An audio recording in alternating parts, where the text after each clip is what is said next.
لبيك يا حسين لبيك يا حسين لبيك يا حسين. On va aller avec Zainab el-Kubra. Sayyida Zainab, elle est revenue après le martyre de Abi Abdullah al-Hussein. Elle est allée de Karbala à Koufa, de Koufa à Cham, pour revenir vers Medina. Elle a demandé de revenir avant d'aller à Medina, de voir son frère Hussein à Karbala. Hussein est de moi et je suis de Hussein. Première année qu'on a commencé cette marche, on a dit cette marche, c'est une adoration de Dieu subhanahu wa ta'ala. Parce qu'on marche, c'est vrai, on marche vers l'imam al-Hussein alayhi salam, mais on marche vers l'imam al-Hussein par amour pour Dieu subhanahu wa ta'ala. Parce que Dieu subhanahu wa ta'ala a donné cette place et cette importance à l'imam al-Hussein à travers notre prophète bien-aimé sallallahu alayhi wa alayhi. Quand le prophète il dit Hussein est de moi et je suis de Hussein. Allah aime celui qui aime Hussein. وأنا البارحة أول موكب توقفنا فيه نمت كنت تعبانة، فإذا تجيني واحدة تقول لي أنا السيدة زينب وحضنتني، يعني سلام الله عليها وفرحت كثير يعني، وهي أول زيارة إلي هنا بالعراق. Venez à Karbala et vous allez avoir une autre image du vrai islam. Venez à Karbala, vous allez voir qu'on vous a menti sur beaucoup de choses. Venez à Karbala et vous aurez la foi. La véritable foi. C'est vraiment un chemin, c'est vraiment une école où on apprend la patience, la tolérance et c'est vraiment pas facile. Et je pense que ce chemin vers Karbala, c'est le chemin qu'on doit de toute une vie où on apprend des choses et on évolue constamment. Des fois, nous, on veut aimer Dieu, mais encore plus élevé. Hein? L'étape encore plus élevée, c'est le fait que Dieu lui-même, il t'aime. Donc Dieu, il peut t'aimer si tu viens vers l'imam al-Hussein alayhi salam.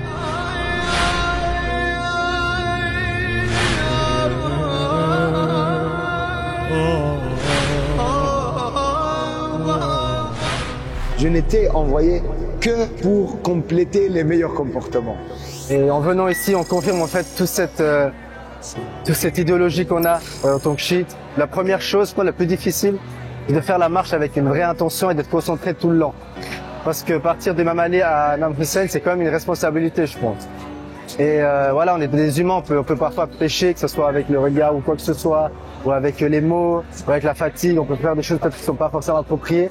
Donc je pense que la chose la plus difficile et puis la plus importante, c'est de respecter l'imam de Imam Ali jusqu'à Imam Hussein en étant avec l'humiliation, le respect. Et la patience, parce qu'avec cette fatigue, très vite on peut se mettre en colère, ou être désagréable. Et le plus important, c'est d'être agréable pendant cette marche. Parce que c'est ce que Ahl al-Bayt nous demande. En vérité, il y a tellement de leçons qu'on peut apprendre vraiment. La générosité, le partage, l'amour, les bonnes manières, les bons comportements. Tout ça, c'est des choses inestimables. Parce que le prophète lui-même, sallallahu alayhi wa alayhi, il dit « Je n'étais envoyé que seulement pour compléter les meilleurs comportements. »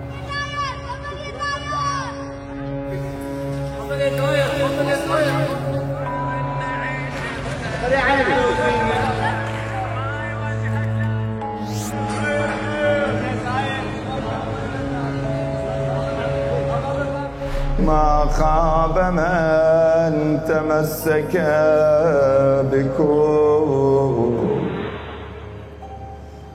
وأمن من لجأ إلى حصنكم.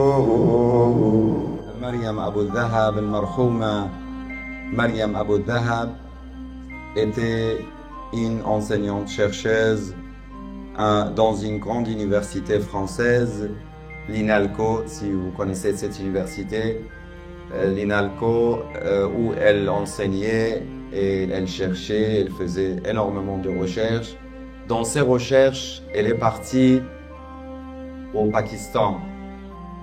Et, subhanallah, dans ce voyage au Pakistan, elle a rencontré des gens de la communauté de Ahl al-Bayt, des Shia,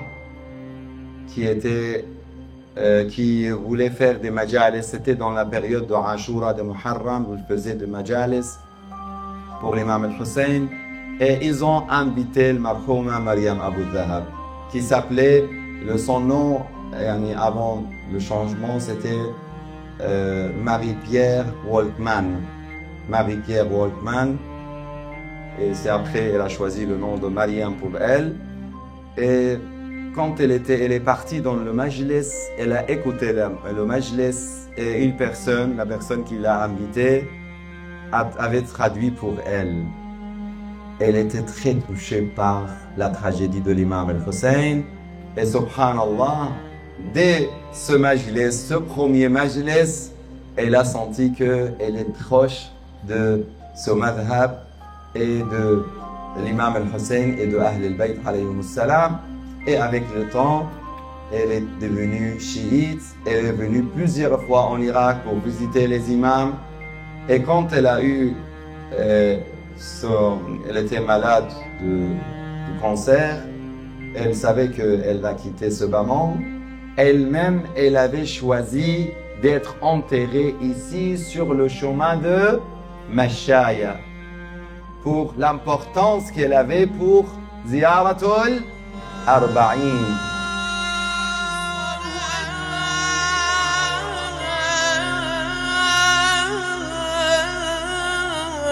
Labbaïka ya Hussein, Labbaïka ya Hussein, Labbaïka ya Hussein. Si tu fais attention sur cette marche, sur ce chemin, et dans la marche vers l'imam al-Hussein, tu peux avoir beaucoup plus de récompenses. Pourquoi éviter et pourquoi perdre ces occasions et pourquoi diminuer tes récompenses?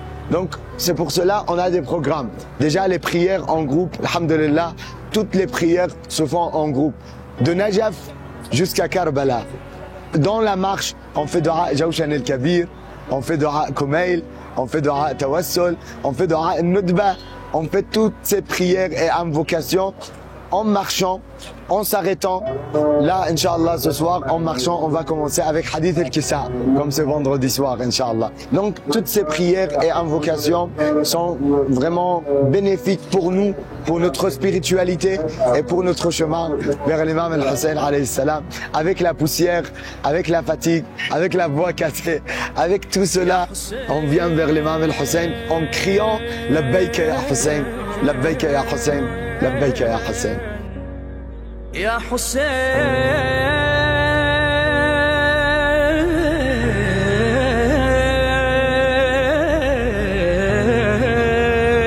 يا حسين. L'imam Ali alayhi salam, il nous dit, je vous donne 5 conseils. Ça mérite de faire des longs voyages pour arriver à ces 5 conseils que l'imam Ali alayhi salam nous donne. La première chose, il dit, n'attendez que de votre Seigneur. Faut pas attendre des gens. N'ayez peur n'ayez crainte que de vos péchés. N'ayez pas crainte de regard des gens. Qu'est-ce que les gens vont dire? Ils vont se moquer, ils vont dire, ah, vous êtes malade. Aujourd'hui, il y a des voitures, il y a tout ce qu'il faut. Et vous faites la marche et vous marchez de Najaf jusqu'à Karbala. On leur dit, à l'époque de l'imam al-Hassan, alayhi salam, de l'imam Zayn al-Abidin, de Ahl al-Bayt, il y avait des montures, il y avait des chameaux, il y avait des chevaux. Mais l'imam al-Hassan lui-même, il a fait combien de pèlerinages à pied? Et il n'a pas fait 100 km. Il a fait 400 km de Madina jusqu'à Makka. Donc, en vérité, là, donc on revient au hadith de l'imam, n'attendez que de votre Seigneur. N'ayez crainte que de vos péchés. Si on te demande quelque chose que tu connais pas, tu dis je ne sais pas. N'aie pas honte de dire je ne sais pas. Si tu ne connais pas quelque chose, tu n'as pas le droit de rester ignorant. Tu dois aller apprendre. Et le 5e et le plus important, qu'est-ce qu'on apprend ici? Je vous conseille la patience. Car la patience de la foi, c'est comme la tête dans un corps. Comme un corps sans tête ne vaut rien, la même chose, la foi sans la patience ne vaut rien. Il faut patienter.